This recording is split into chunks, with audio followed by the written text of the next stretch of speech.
Hit চ্যাপ্টারের যে অংশটুকু আমাদের এখনো বাকি রয়েছে সেটা এরপরের যে অংশ সেটাতে আমরা প্রবেশ করছি। প্রথম যে পার্টটা আজকে আমরা পড়ব সেটা হচ্ছে experimental verification of proving that water has its maximum density at 4 degree Celsius. জলের ঘনত্ব 4 ডিগ্রি সেলসিয়াস উষ্ণতায় সর্বাধিক, সেইটা প্রমাণ করার জন্য একটা এক্সপেরিমেন্টাল অ্যাপ্রোচের কথা আমরা আজকে পড়ব। এবং সেই এক্সপেরিমেন্টটা করেছিলেন হোপ বলে একজন বৈজ্ঞানিক। তার অ্যাপ্রোচটাই আমরা পড়ব, হোপস এক্সপেরিমেন্ট পড়ব। বেশ, বোর্ডের দিকে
আমরা একটা বিশেষ ধরনের পাত্র নিয়েছি এই এক্সপেরিমেন্টটা করবার জন্যে।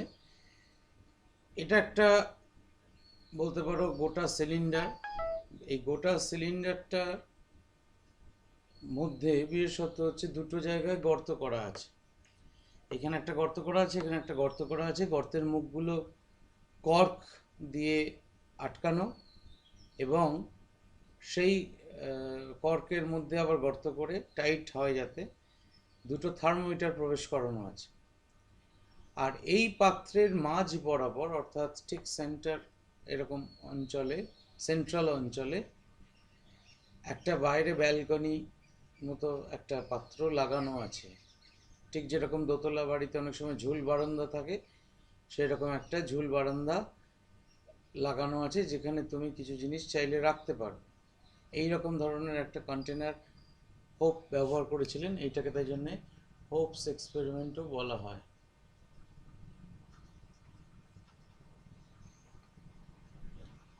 বাংলায় হচ্ছে হোপের পরীক্ষা। তা যাই হোক, এই এক্সপেরিমেন্টটা কীভাবে শুরু করবো বা কীভাবে কি মানে এক্সপ্লেনেশন দেব। প্রথমে হচ্ছে এরকম পাত্র নিলাম, দুটো থার্মোমিটার প্রবেশ করালাম, তাইতে জল রাখা হলো। জল ধরো তুমি রেখেছো জলটাকে, প্রথমে সেই জল ঘরের উষ্ণতায় আছে, ঘরের টেম্পারেচারে, রুম টেম্পারেচার যদি 25 ডিগ্রি সেলসিয়াস হয়, তাই সেই 25 ডিগ্রি সেলসিয়াসে জল আছে। এবং দুটো থার্মোমিটার প্রবেশ করানো আছে যেহেতু, সেই দুটো থার্মোমিটারেরই পার্ট 25 ডিগ্রি সেলসিয়াস দেখাচ্ছে। এইবার মাঝের ব্যালকনিতে তুমি কি করেছো না, বরফ এবং নুন, কমন সল্ট আর আইসের একটা ফ্রিজিং মিক্সচার এর মধ্যে রেখেছো এবং যার টেম্পারেচার মোটামুটি ওই -23°C মতো। ফ্রিজিং মিক্সচার অফ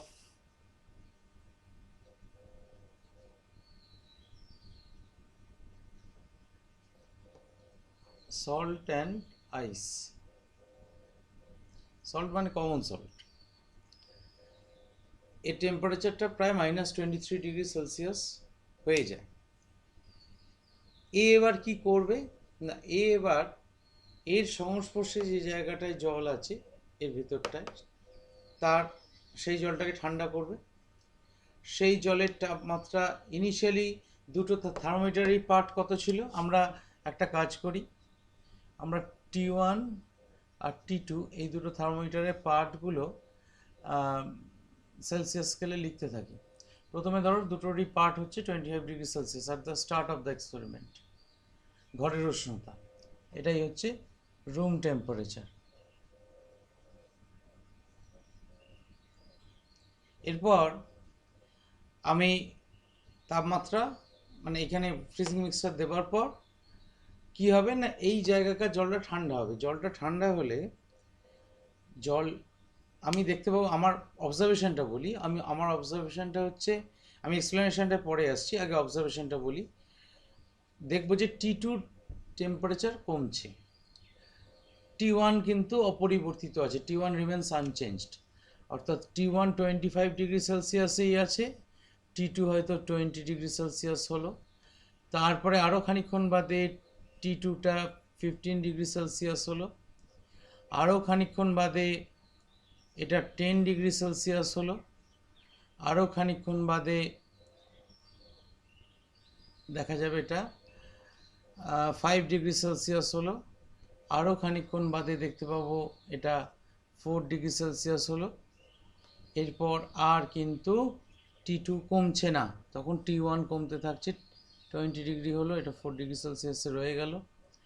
এইবার এটা 15°C হলো, এটা 4°C রয়ে গেল। এটা 10°C হলো, এটা 4°C রয়ে গেল।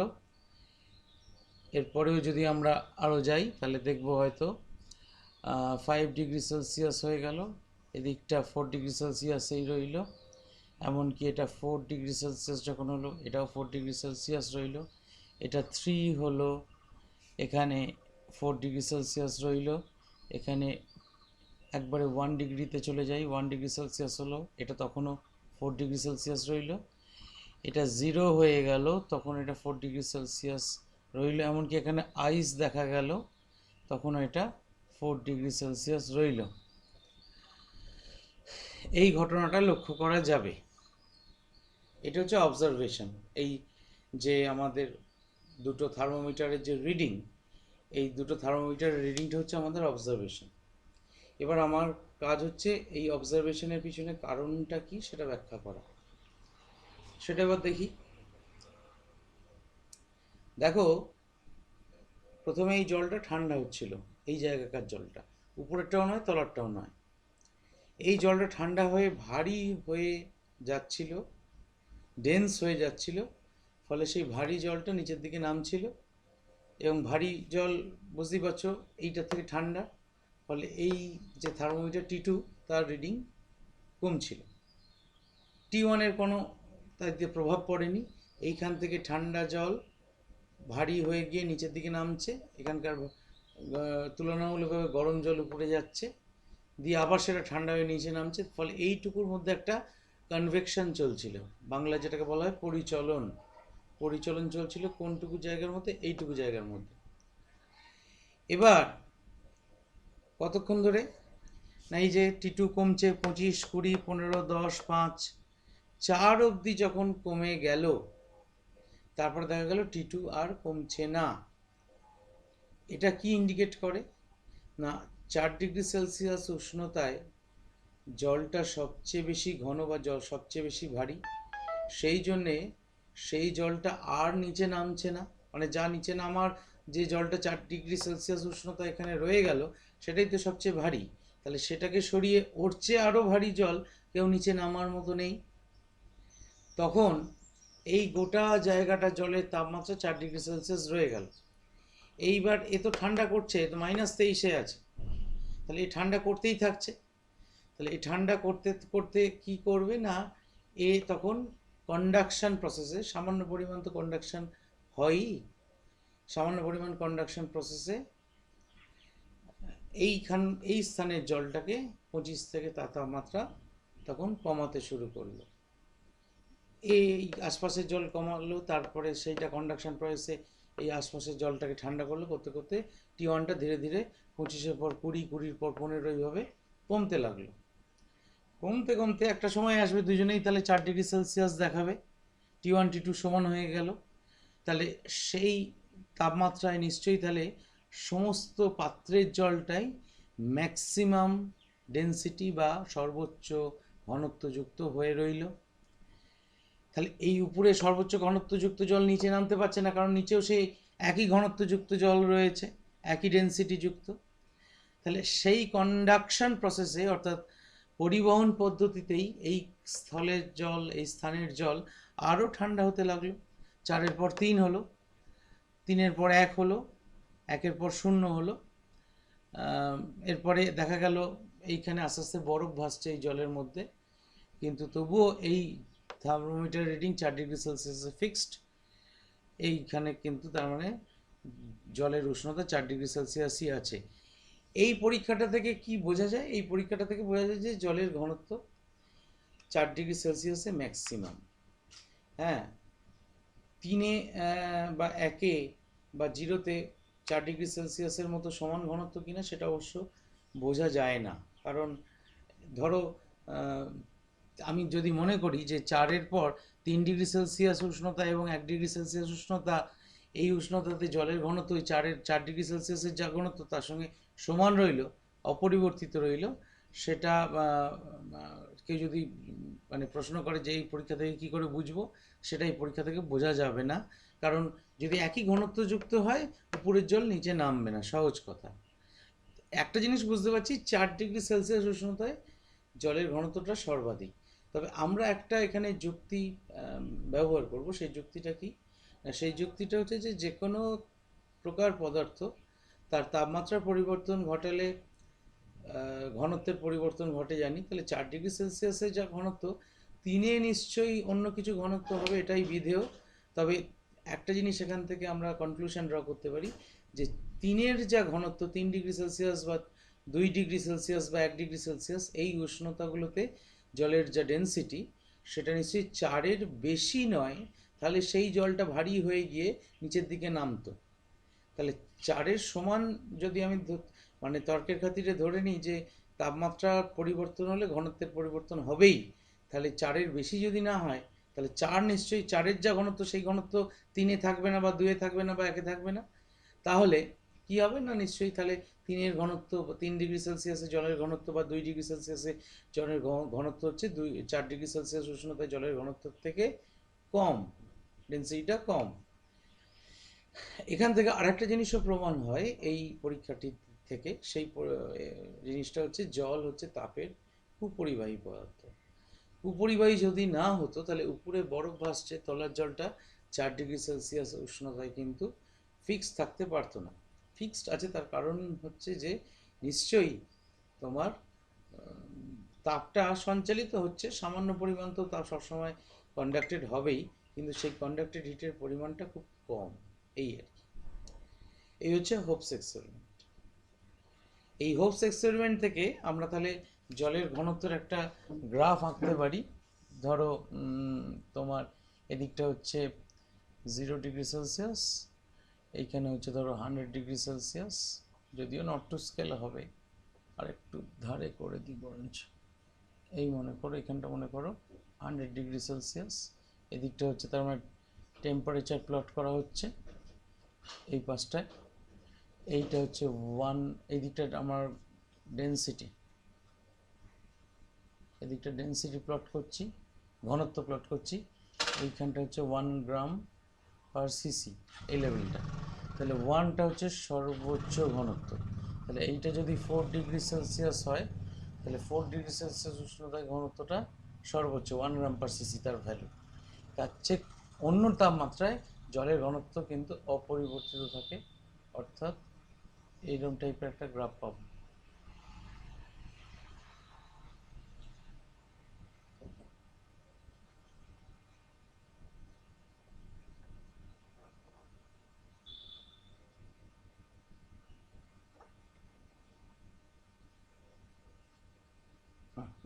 এরকম টাইপের খুব বেশি পরিবর্তন হয় না, সামান্যই পরিবর্তন হয়, কিন্তু ম্যাক্সিমাম যে ডেন্সিটি জলের ঘনত্ব সেটা হচ্ছে 4 ডিগ্রি সেলসিয়াস উষ্ণতায় সর্বোচ্চ, এবং তার ভ্যালু হচ্ছে 1 গ্রাম/cc। তাহলে তুমি আর একটা গ্রাফ এখানে আঁকতে পারি, সেটা হচ্ছে একদিকে আয়তন, এদিকে ধরো ভলিউম বা আয়তন প্লট করছি, আর volume of 1 gram of water, 1 gram জলের আয়তনকে প্লট করছি, কারণ তাহলে আমার বোঝাতে সুবিধে হবে।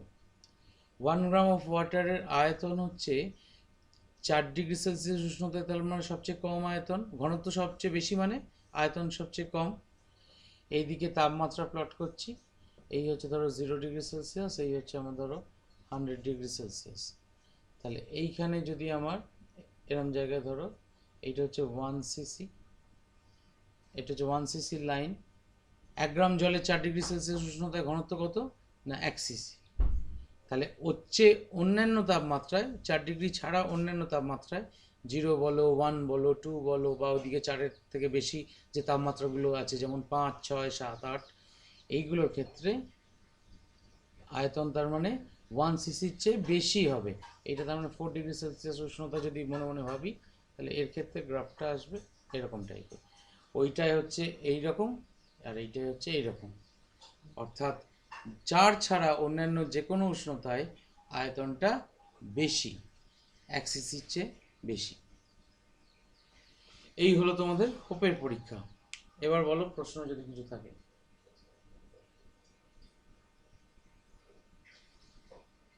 সকলে বুঝতে পেরেছো? হ্যাঁ স্যার।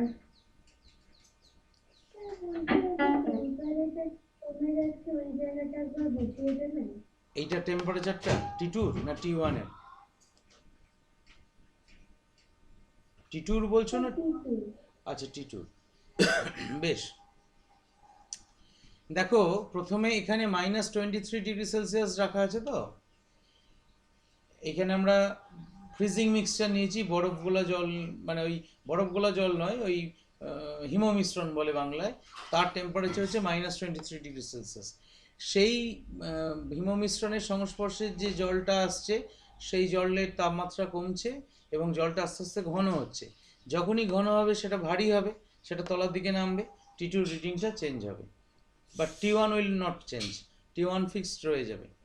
এইবার যত নিচের দিকে তার মানে ধরো 25 যদি থাকে ইনিশিয়াল টেম্পারেচার, রুম টেম্পারেচার, সেটা কমে কমে এখানে 20 হলো, 15 হলো, 10 হলো, এইভাবে কিন্তু কমতে থাকলো। কমতে কমতে কতক্ষণ কমবে না, যখন জলের টেম্পারেচারটা কমতে কমতে 4 ডিগ্রি সেলসিয়াস হয়ে যাবে, তখন জলটা সবচেয়ে ঘন বলে ওই উষ্ণতাতে 4 ডিগ্রি সেলসিয়াস টেম্পারেচারে জলটা সবচেয়ে ডেন্স বলে সেই জলটা যখন একবার নিচে নেমে গেল, আর সেই জলটাকে সরিয়ে আর কোনো উষ্ণতার জল নিচে নামতে পারছে না। কারণ কি না, কারণ হচ্ছে অন্যান্য যে কোনো উষ্ণতায় 4 ডিগ্রি সেলসিয়াস উষ্ণতায় যা জলের ঘনত্ব, তার চেয়ে কিন্তু অন্যান্য তাপমাত্রায় জলের ঘনত্ব কম, সেই জলটা হচ্ছে তুলনামূলকভাবে হালকা। ফলে এই জায়গাটায়, এই স্থানটায় 4 ডিগ্রি সেলসিয়াস উষ্ণতায় বিরাজ করছে এবং T2 thermometer 4 degree Celsius part দেখাচ্ছে। এই হচ্ছে T2 থার্মোমিটারের রিডিংয়ের যে ব্যাখ্যা সেইটা। এইবার যখন এই জায়গাটা 4 ডিগ্রি সেলসিয়াস হয়ে গেল, তাহলে এ আরও আশপাশের জলটাকে ঠান্ডা করছে ঠিকই, কিন্তু সেই জলের ঘনত্ব তো 4 ডিগ্রি সেলসিয়াস উষ্ণতার জলের ঘনত্ব থেকে কম, তাহলে সেটা হালকা, সেটা নিচে নামতে পারছে না, হালকা জিনিস নিচে নামে না, তাহলে সেই জলটা এখানেই রয়ে যাচ্ছে। তারপরে আস্তে আস্তে এই স্থানে জলটা ঠান্ডা হচ্ছে, তারপরে এই স্থানে জলটা ঠান্ডা হচ্ছে, একটা সময় আসবে T1 যে থার্মোমিটারটা যে অঞ্চলে আছে সেই স্থানের জলটাও ঠান্ডা হবে, এবং ঠান্ডা হতে হতে তার মানে তখন আমার T1-এর রিডিং এই 25 থেকে 20, 20 থেকে 15, 10, 5, 4 এভাবে কমবে, কমতে কমতে একবারে 0 ডিগ্রি সেলসিয়াস উষ্ণতায় পৌঁছে যেতে পারে। এমনকি এর এই জলের উপরে বরফখণ্ড ভাসতে দেখা যেতে পারে, বিকজ দিস ইজ -23। এ তো জলকে ঠান্ডা করতে করতে একে ফ্রিজও করে দিতে পারে, অসুবিধে কিছু নেই, এটা মারাত্মক ঠান্ডা। তাহলে এই বরফখণ্ড ভাসতে দেখা যাবে, কিন্তু T1-এর রিডিংটা তখন 0তেই ফিক্স থাকবে, but T2 will also at that time also it will show the reading as 4 degree Celsius. এবার বলো আর প্রশ্ন আছে কিনা?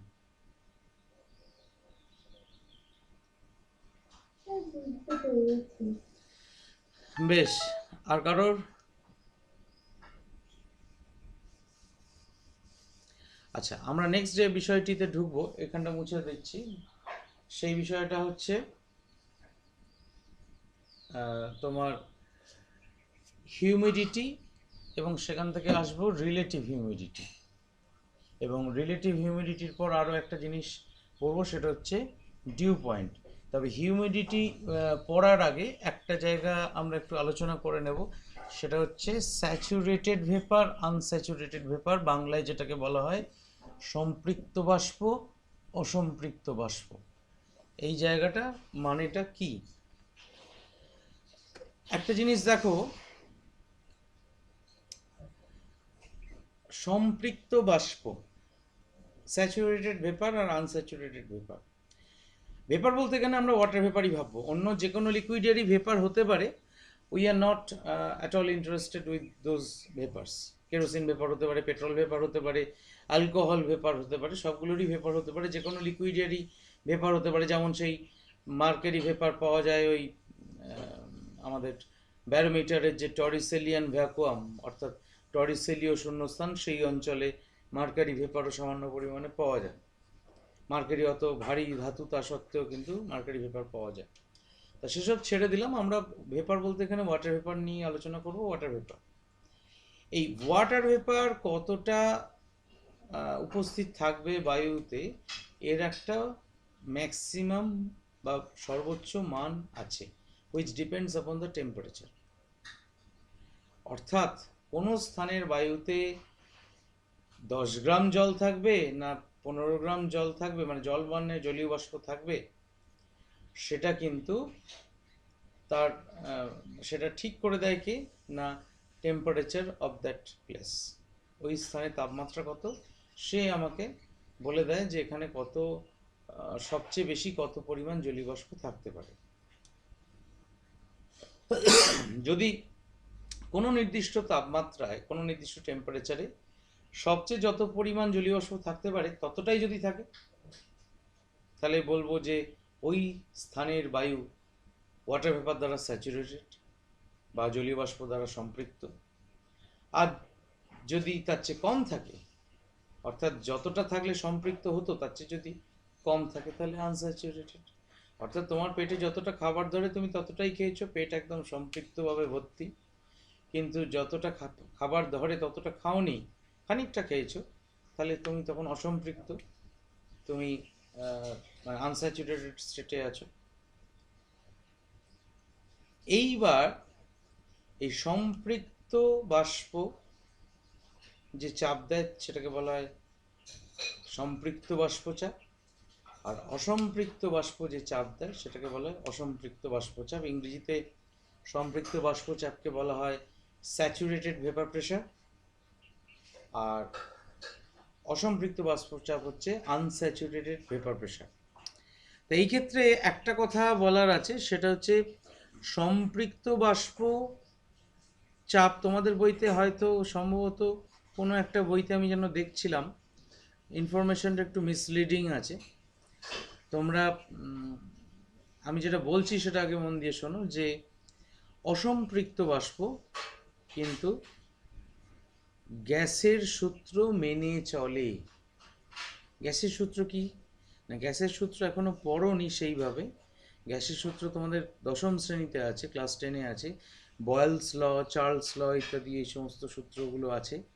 তা আমাদের এই যে আনস্যাচুরেটেড ভেপার, অসম্পৃক্ত বাষ্প, this vapour obeys the gas laws, Boyle's law, Charles law ইত্যাদি ইত্যাদি যে লগুলো পরবর্তীকালে পড়ব, সেই লগুলো কিন্তু মেনে চলে অসম্পৃক্ত বাষ্প। বাট স্যাচুরেটেড ভেপার, সম্পৃক্ত বাষ্প কিন্তু এই গ্যাস লগুলো মেনে চলে না। আমরা বয়েলস ল, মানে কোনো একটা জায়গায় সম্পৃক্ত বাষ্প আছে, সেখানে কিন্তু বয়েলস ল অ্যাপ্লাই করতে পারবো না। এইটুকুই জানো, এর চেয়ে বেশি আপাতত জানার দরকার নেই। তো এবার ধরা যাক আমি একটা উদাহরণ দিই, উদাহরণ দিলে ব্যাপারটা ক্লিয়ার বোঝা যাবে। ধরো একটা এরকম ঘর আছে বা একটা বাক্স আছে, একটা বাক্সই বলি, ঘর বললে বুঝতে অসুবিধা হতে পারে। এইবার এই বাক্সটার টেম্পারেচার ধরা যাক 25 ডিগ্রি সেলসিয়াস। বাক্সটা ফাঁপা বাক্স বলছি, মানে নিরেট নয়, এটা ফাঁপা বাক্স, 25 ডিগ্রি সেলসিয়াস। এই তাপমাত্রায় এই ভেতরে যে বায়ুটা আছে, এয়ারটা আছে, সেই এয়ারের মধ্যে ধরা যাক 10 গ্রাম ওয়াটার ভেপার উপস্থিত আছে।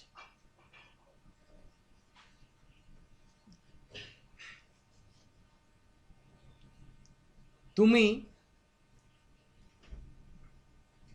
দেখলে এই 10 গ্রাম ওয়াটার ভেপার আছে, তো তুমি চাইলে আরও 2 গ্রাম ওয়াটার ভেপার এখানে অ্যাড করতে পারো, অসুবিধে কিছু নেই, মানে অ্যাড করতে পারছো। অর্থাৎ this 10 gram of water vapour is unsaturated, এইখানে তার মানে অসম্পৃক্ত অবস্থায় আছে। এর আরও কিন্তু জলীয় বাষ্প ধারণ ক্ষমতা আছে এই বক্সের মধ্যে। তুমি এবার টেম্পারেচারটা কমিয়ে 23 ডিগ্রি সেলসিয়াস করলে, তখনও তোমার কোনো একটা যন্ত্রের সাহায্যে মেপে দেখলে এইখানে 10 গ্রাম অফ ওয়াটার ভেপার রয়ে গেছে। বেশ, তাতেও অসুবিধে নেই। এরপর টেম্পারেচার আরও কমিয়ে এটা 21 ডিগ্রি সেলসিয়াস করলে, তখন তুমি যে যন্ত্র দিয়ে এই ওয়াটার ভেপারটা মাপছো বাতাসে, সেটা দেখলে আর 10 নেই, সেটা হয়তো 8 গ্রাম হয়ে গেছে। তাহলে 2 গ্রাম কোথায় গেল? বাক্সটা তো একদম আটকানো, 2 গ্রাম তো পালাতে পারেনি। দেখা যাবে এই দেওয়ালে, মানে এই বাক্সের দেওয়ালে ভিতরের গায়ে এরকম ফোঁটা ফোঁটা ফোঁটা ফোঁটা জলকণা দেখতে পাওয়া যাচ্ছে। অর্থাৎ 2 গ্রাম ওয়াটার ভেপার কি হয়েছে? কনডেন্স করেছে, অর্থাৎ ঘনীভূত হয়েছে 2 গ্রাম ওয়াটারে, জলে পরিণত হয়েছে। তার মানেটা কি বুঝতে পারলাম এখানে? যে 21 ডিগ্রি সেলসিয়াসে এই স্থানের বায়ু, এই বাক্সের ভিতরের বায়ু সর্বোচ্চ এই 8 গ্রাম জলীয় বাষ্পকেই ধরে রাখতে পারে, তার চেয়ে বেশি পরিমাণ পারে না বলেই 2 গ্রাম জলীয় বাষ্পকে সে জলকণায় বা জলবিন্দুতে রূপান্তরিত করে দিয়েছে। যদি তোমার 10 গ্রাম ধরে রাখতে পারতো, তাহলে নিশ্চয়ই জলবিন্দুতে রূপান্তরিত করতো না। অর্থাৎ এই 21 ডিগ্রি সেলসিয়াস উষ্ণতায় 8 গ্রাম জলীয় বাষ্প এই স্থানের বায়ুকে সম্পৃক্ত করে রেখেছে, বা it is saturated with water vapour. তার মানে এই স্থানের বায়ুর আর নতুন করে বেশি পরিমাণ জলীয় বাষ্প ধারণ করার কোনো সামর্থ্য নেই। এর আগে কত তাপমাত্রা ছিল? 23 ডিগ্রি সেলসিয়াস। 23 ডিগ্রি সেলসিয়াসে আমরা দেখেছিলাম যে 10 গ্রাম জলীয় বাষ্প ধারণ করে রাখতে পেরেছিল, ঠিক আছে। 25 ডিগ্রি সেলসিয়াস উষ্ণতাতেও সেই 10 গ্রাম জলীয় বাষ্প ধারণ করে রাখতে পেরেছিল। 25 ডিগ্রি সেলসিয়াস উষ্ণতায় আমি এও বলেছিলাম যে আমি যদি আরও 2 গ্রাম একে জলীয় বাষ্প দিয়ে দিই, তাহলেও সে ধারণ করে রাখতে পারতো। দিইনি, সেটা অন্য কথা, মানে এই 2 গ্রাম এক্সট্রাটা সে পারতো, মানে আমি যদি তাকে দিতাম। তাহলে এখন আমি বুঝতে পারছি যে 23 ডিগ্রি সেলসিয়াস উষ্ণতায় 10 গ্রাম ওয়াটার ভেপার যখন ছিল, তখন সেটা স্যাচুরেটেড অবস্থায় ছিল, বা বাংলায় হচ্ছে সম্পৃক্ত অবস্থায় ছিল। অর্থাৎ এই 23°C উষ্ণতায় সে কিন্তু 11 গ্রাম বা 12 গ্রাম জলীয় বাষ্প ধারণ করে রাখতে পারতো না। এই যে 2 গ্রামটা এই 25°C পারতো, 25°C এই এক্সট্রা 2 গ্রামটা সে ধারণ করে রাখতে পারতো, but it couldn't support 12 gram of water vapour at 23°C। 23°C উষ্ণতায় কিন্তু সে ওই অতিরিক্ত 2 গ্রাম জলীয় বাষ্প আর সাপোর্ট করতে পারতো না। তাহলে নিশ্চয়ই 23°C উষ্ণতায় 10 গ্রাম জলীয় বাষ্পই এই স্থানের বায়ুকে সম্পৃক্ত করে দিয়েছিল বা স্যাচুরেটেড করে দিয়েছিল। কিন্তু 10 গ্রাম জলীয় বাষ্প 25°C আনস্যাচুরেটেড অবস্থায় ছিল বা অসম্পৃক্ত অবস্থায় ছিল, because it could have supported 2 gram of water vapour more. এ কিন্তু 25°C চাইলে যদি দেওয়া হতো তাহলে 2 গ্রাম আরও জলীয় বাষ্পকে সাপোর্ট করতে পারতো, ধারণ করে রাখতে পারতো। তার মানেটা কি দাঁড়ালো? তার মানে 25°C উষ্ণতায় 10 গ্রাম জলীয় বাষ্প আনস্যাচুরেটেড স্টেটে ছিল, 23°C উষ্ণতায় 10 গ্রাম জলীয় বাষ্প স্যাচুরেটেড বা সম্পৃক্ত স্টেটে ছিল, আর 21°C উষ্ণতায় 8 গ্রাম জলীয় বাষ্প স্যাচুরেটেড স্টেটে আছে, কিন্তু যে অতিরিক্ত 2 গ্রাম সে ধারণ করতে পারেনি সেই 2 গ্রামকে সে কনডেন্স করিয়ে দিয়েছে বা বাংলায় হচ্ছে ঘনীভূত করিয়ে দিয়েছে, জলকণায় ঘনীভূত করিয়ে দিয়েছে। তাহলে স্যাচুরেটেড ভেপার আর আনস্যাচুরেটেড ভেপারের মধ্যে তফাৎটা বুঝতে পেরেছি, এবং which is dependent solely upon the temperature. তাপমাত্রা বাড়লে জলীয় বাষ্পের ধারণ ক্ষমতা বাড়ে, তাপমাত্রা কমলে জলীয় বাষ্পের ধারণ ক্ষমতা কমে। এইটুকু ক্লিয়ার আশা করি। এইটুকু জায়গায় এই অংশটুকুতে কারোর কিছু প্রশ্ন আছে?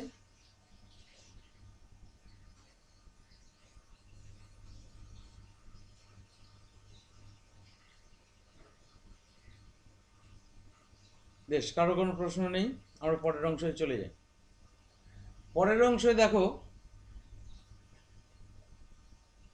আমার তাহলে আমি বলতে পারি 10 গ্রাম জলীয় বাষ্প 25°C উষ্ণতায় যখন ছিল তখন তার আরও জলীয় বাষ্প গিলে খাবার ক্ষমতা ছিল।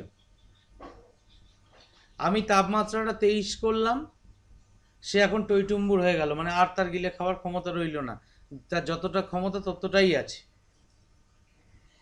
এইবার 21-এ যখন নিয়ে গেলাম, সে অতিরিক্ত যেটা তার হলো সেটা সে বমি করে বার করে দিল, সেটাই 2 গ্রামটা।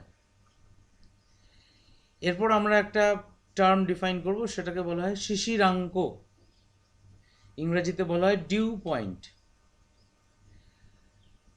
ডিউ পয়েন্টের ডেফিনেশন হচ্ছে the temperature at which the amount of water vapor present in a certain mass of air is just sufficient to saturate it। Bangla করলে কি দাঁড়ায়? ডিউ পয়েন্ট হচ্ছে সেই তাপমাত্রা যে তাপমাত্রায় কোনো স্থানের বায়ুতে উপস্থিত জলীয় বাষ্প জাস্ট তাকে বা সবে তাকে সম্পৃক্ত করতে পারে। সেই তাপমাত্রাটাই তিনটের মধ্যে কোনটা? না 23°C। বাতাসের মধ্যে জলীয় বাষ্প কত ছিল এই বাক্সের মধ্যে? 10 গ্রাম। 25°C যখন উষ্ণতা ছিল তখন এইখানে বায়ুটা সম্পৃক্ত ছিল না, 23-এ সম্পৃক্ত জাস্ট হলো, অর্থাৎ 23°C যখন আমি তাপমাত্রাটা নামালাম তখন সবে সম্পৃক্ত হলো। তাহলে 23-এ সবে সম্পৃক্ত হলো, তাহলে এই স্থানের বায়ুর শিশিরাঙ্ক বা ডিউ পয়েন্ট হচ্ছে এই 23°C। শিশিরাঙ্ক তো তাকেই বলে যে তাপমাত্রায় কোনো স্থানের বায়ু তাইতে উপস্থিত জলীয় বাষ্প দ্বারা সম্পৃক্ত হয়। The temperature at which the air is saturated by the water vapour of a certain place. সেই স্থানে কোনো একটা নির্দিষ্ট স্থানের বায়ুতে যতটা জলীয় বাষ্প আছে সেই জলীয় বাষ্প দ্বারা সম্পৃক্ত হয়ে গেছে, অর্থাৎ it can't hold any more water vapour at that temperature. ওই তাপমাত্রায় সে হচ্ছে বেশি আর জলীয় বাষ্প ধারণ করে রাখতে পারছে না। এবার যদি তাপমাত্রা আরও কমাই we have decrease the temperature up to 21 degree Celsius. কী ঘটেছে? জলকণা দেখা দিয়েছে, অর্থাৎ জলীয় বাষ্প ঘনীভূত হয়ে জলকণায় রূপান্তরিত হয়েছে, তার মানে শিশির উৎপন্ন হয়েছে। We have form dew drops in the তোমার সারফেস, ডিউ ড্রপস দেখতে পাওয়া গেছে। তাহলে একটা জিনিস বুঝতে পারছো এখান থেকে, যে যদি তোমাদের প্রশ্ন করে শিশিরাঙ্কে শিশির পড়ে কি, মানে শিশির যদিও পড়ে না, শিশিরাঙ্কে তাহলে পড়া কতটা ভুল ব্যবহার করি বাংলায়, শিশির জমে না। শিশিরাঙ্কের চেয়ে যখন তাপমাত্রা আমরা আরও কমাবো তখনই কেবলমাত্র শিশির জমবে। শিশিরাঙ্ক তাহলে কোন তাপমাত্রা, ডিউ পয়েন্ট তাহলে কোন টেম্পারেচার, যে টেম্পারেচারে ওই স্থানের বায়ুতে উপস্থিত জলীয় বাষ্প দ্বারা সম্পৃক্ত হচ্ছে। তাহলে আমার শিশির জমতে গেলে আমার তাপমাত্রা শিশিরাঙ্কের চেয়েও নিচে নামাতে হবে, তবেই কোনো স্থানে শিশির জমবে। এই আচ্ছা, 2 নম্বর কথা হচ্ছে, এরপরে আর একটা টার্ম তোমরা প্রায়শই শুনে থাকো, বিশেষ করে নিউজে, সেটা হচ্ছে রিলেটিভ হিউমিডিটি। রিলেটিভ হিউমিডিটি বা বাংলায় বলা হয় আপেক্ষিক আর্দ্রতা। আমরা মোট আর্দ্রতা নিয়ে বিশেষ মাথা ঘামাই না, আপেক্ষিক আর্দ্রতা নিয়ে মাথা ঘামাই। আপেক্ষিক আর্দ্রতা বা রিলেটিভ হিউমিডিটি এত ইম্পর্টেন্ট কেন? ধরো তোমায় জিজ্ঞেস করলেন কেউ যে তুমি ম্যাথসে কত পেয়েছো, তুমি বললে স্যার 15। এইবার এটা থেকে তোমার পারফরমেন্স সম্বন্ধে কি বোঝা যায়? তুমি ভালো স্টুডেন্ট না, বোঝা যায় না। খারাপ স্টুডেন্ট, তাও বোঝা যায় না, কিছুই বোঝা যায় না। বিকজ যতক্ষণ পর্যন্ত না তোমায় বলছি আমি যে 15টা তুমি 15-এর মধ্যে 15 পেয়েছো না 50 নম্বরের পরীক্ষার মধ্যে 15 পেয়েছো, ইট ডাজন্ট মিন এনিথিং। অর্থাৎ তুমি যে 15 পেয়েছো সেটা কতর মধ্যে পেয়েছো সেটা যদি না বলো, তাহলে ওই 15 পেয়েছি স্যার, হ্যাঁ, এটা থেকে তোমার পারফরমেন্স লেভেল সম্বন্ধে কেউ কোনো ধারণা করতে পারবেন না, জাস্ট মার্কসটা জেনে। সেই রকমই বাতাসে মোট কতটা জলীয় বাষ্প আছে সেটা যদি আমাকে বলে দেওয়া হয় তাতে আমার কিছু লাভ নেই, আমি কিছু আমার হিসেব করতে পারবো না, বা আমি আমার সুবিধে অসুবিধে। রিলেটিভ হিউমিডিটি জানার দরকার পড়ে কেন না, অনেকগুলো ফ্যাক্টরস তার মধ্যে কাজ করে, যে রিলেটিভ হিউমিডিটি বাড়লে তোমার হয়তো কোনো স্থানের বায়ু মানে কোনো স্থানে বায়ুর রিলেটিভ হিউমিডিটি যদি বেড়ে যায়, হয়তো সেখানে বেশি স্টাফি ওয়েদার হয়ে যাবে, অর্থাৎ ভ্যাপসা গরম হয়ে যাবে, ভ্যাপসা ওয়েদার হয়ে যাবে। 2 নম্বর কথা হচ্ছে সেই স্থানে বৃষ্টি হওয়ার সম্ভাবনা অপেক্ষাকৃত বেশি হবে যত রিলেটিভ হিউমিডিটি বাড়বে। তো যাই হোক, এইগুলো ওয়েদার ফোরকাস্টের ক্ষেত্রে কাজে লাগে। তা রিলেটিভ হিউমিডিটি আর হিউমিডিটির মধ্যে অ্যাবসলিউট হিউমিডিটি আর একটা টার্ম বলা হয় পরম আর্দ্রতা। একটা হচ্ছে আপেক্ষিক আর্দ্রতা, একটা হচ্ছে পরম আর্দ্রতা। সেই পরম আর্দ্রতাটা জেনে আমার লাভ হয় না কিছু, কারণ ব্যাপার হচ্ছে একটা স্থানের মধ্যে কোনো স্থানের বায়ু, ধরো আমার কথার কথা বলছি 25 ডিগ্রি সেলসিয়াস, যেমন এইখানে তোমার এই যে বাক্সটা নিয়েছি, এই বাক্সটার মধ্যে এই 25 ডিগ্রি সেলসিয়াস উষ্ণতায় 10 গ্রাম জলীয় বাষ্প আছে। এই 10 গ্রাম জলীয় বাষ্পের উপস্থিতিটা হচ্ছে 10 গ্রাম জলীয় বাষ্প তো আছে, থাকতে পারতো কত না, থাকতে পারতো 12 গ্রাম, তাই তো? ম্যাক্সিমাম থাকতে পারতো 25 ডিগ্রি সেলসিয়াস উষ্ণতায় 12 গ্রাম। তাহলে এই 12 গ্রামটা হচ্ছে এর ক্ষেত্রে অ্যাবসলিউট হিউমিডিটি 25 ডিগ্রি সেলসিয়াস উষ্ণতায়। আছে কত? 10 গ্রাম। নেই তো, 2 গ্রাম তো এক্সট্রা আমি বলছি দেওয়া যাবে, দিইনি। আছে 10 গ্রাম, থাকতে পারতো 12 গ্রাম। তাহলে রিলেটিভ হিউমিডিটি বা আপেক্ষিক আর্দ্রতা, তাহলে আমার ডেফিনিশনটা এইভাবে আমি বলতে পারি তখন, তাহলে মানে এই ঘরের ক্ষেত্রে 10/12, অর্থাৎ কত আছে আর কত থাকতে পারত সেটা যদি পার্সেন্টেজে প্রকাশ করি, যেটা আসবে সেটাই হচ্ছে আমার রিলেটিভ হিউমিডিটি। 10/12 করলে মোটামুটি ওই 5/6 মানে হচ্ছে 91%-এর মতো বোধহয় হবে নাকি? 5/6 মানে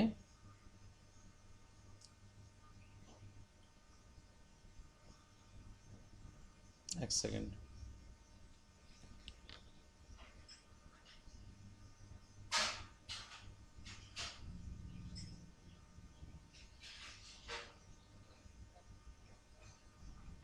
83%-এর মতো হবে, সরি 83.3%-এর মতো হবে। তাহলে রিলেটিভ হিউমিডিটি হচ্ছে 83.3%। এইটা হচ্ছে রিলেটিভ হিউমিডিটি। তাহলে তোমার অ্যাবসলিউট হিউমিডিটি কত?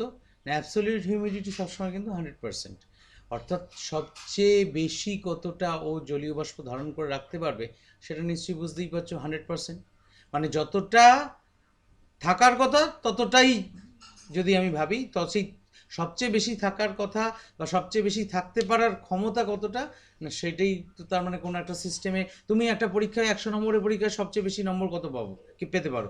100 পেতে পারো। আমি সত্যেন্দ্রনাথ বসুর 110 পাওয়ার গল্প ভুলে যাও, তার মানে সবচেয়ে বেশি 100 পেতে পারো।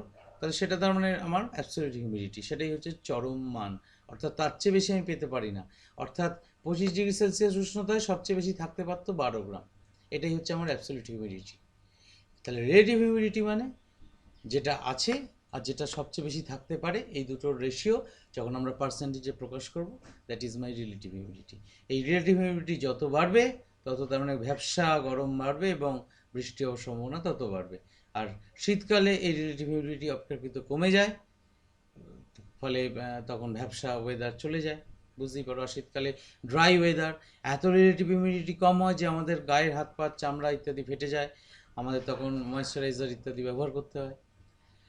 আর শিশির পড়ার বিষয়ে একটা কথা বলি, দেখবে শীতকালে আমাদের সন্ধ্যের দিকে শিশির পড়ে না, একটু রাত থেকে শিশির পড়তে আরম্ভ করে এবং সবচেয়ে বেশি শিশির পড়ে ভোরবেলা। এমনিতেই শীতকালে জলীয় বাষ্প কম থাকে বাতাসে, তা সত্ত্বেও ধরো যখন তাপমাত্রা কমছে, ধরো ঠিক বিকেলবেলা কি হয় যে সারাদিন সূর্যের কিরণের ফলে তোমার পৃথিবী যতটা গরম হয় সেটা তো আস্তে আস্তে ধীরে ধীরে ঠান্ডা হয়। এই ঠান্ডা হতে হতে একটু সময় যায়। এবার যত ঠান্ডা হবে তাহলে ধরো এই যে তাপমাত্রা কম ছিল, তাহলে 25 ডিগ্রি সেলসিয়াস উষ্ণতায় কিন্তু এই স্থানে রিলেটিভ হিউমিডিটি ছিল 83.3%, কিন্তু 23 ডিগ্রি সেলসিয়াস উষ্ণতায় এই বাক্সের রিলেটিভ হিউমিডিটি কত? তোমাদের যদি প্রশ্ন করি 23 ডিগ্রি সেলসিয়াস উষ্ণতায় বাক্সের রিলেটিভ হিউমিডিটি কত, না আছে 10 গ্রাম, ম্যাক্সিমাম থাকতে পারে কত? 10 গ্রাম। তাহলে এখানে 10/10 ইন্টু 100%, মানে 100%। অর্থাৎ এটাই আবার ডিউ পয়েন্ট, অর্থাৎ এর চেয়ে তাপমাত্রা কমালে শিশির পড়বে। তার মানে ডিউ পয়েন্ট হচ্ছে তোমার এমন একটা তাপমাত্রা যে তাপমাত্রায় কোনো স্থানের রিলেটিভ হিউমিডিটি 100% বা 100% হয়ে যায়। বোঝা গেল?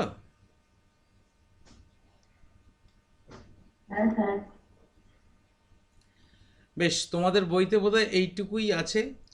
শিশির পড়ার শর্ত, কখন কি সে ভালো শিশির টিশির পড়ে, এই সমস্ত জিনিস খানিক আছে, ওইগুলো ওই জায়গাগুলো পড়ে নিও। ওই জায়গাগুলো বিশেষ আলোচনার নয়, যে কুপরিবাহী বস্তু নন কন্ডাক্টিং সারফেসের উপর শিশির ভালো জমে, ঘাসে সারফেসে তাই জন্য শিশির পড়ে, গাছের পাতায় শিশির জমে, কিন্তু থালা বাসনে অতটা শিশির জমে না চট করে। সুপরিবাহী পদার্থে কম পড়ে, পড়ে না বলবো না, কম পড়ে, মানে কম জমে, পড়ে। দেখো আমারও অভ্যেস হয়ে গেছে। তা এই জায়গাগুলো পড়ে নিও। মেঘমুক্ত আকাশ মানে ক্লাউডলেস স্কাই। ক্লাউডলেস স্কাই হলে কি হবে না, দেখবে শীতকালেও মাঝে মধ্যে যখন মেঘলা হয় তখন শিশির জমে না, কিন্তু পরিষ্কার আকাশে শিশির জমে, বিকজ যত মেঘমুক্ত আকাশ থাকবে তত পৃথিবী তাড়াতাড়ি ঠান্ডা হয়। মেঘটা পৃথিবীর তাপটা, দিনের বেলা পৃথিবী যতটা গরম হয়েছে সেই তাপটা তাড়াতাড়ি ছাড়তে দেয় না, বিকিরণ পদ্ধতিতে বা রেডিয়েশন প্রসেসে ছাড়তে দেয় না। এই কয়েকটা শর্ত আছে, এইগুলো একটু দেখে নিও। আশা করি আর বুঝতে কোথাও সমস্যা হবে না। এই তোমাদের ক্লাস 9-এর সিলেবাস। যদি কিছু রেসিডুয়াল অংশ থাকে সেটা আমরা নেক্সট ক্লাসে আলোচনা করব। আপাতত আজকে শেষ করি।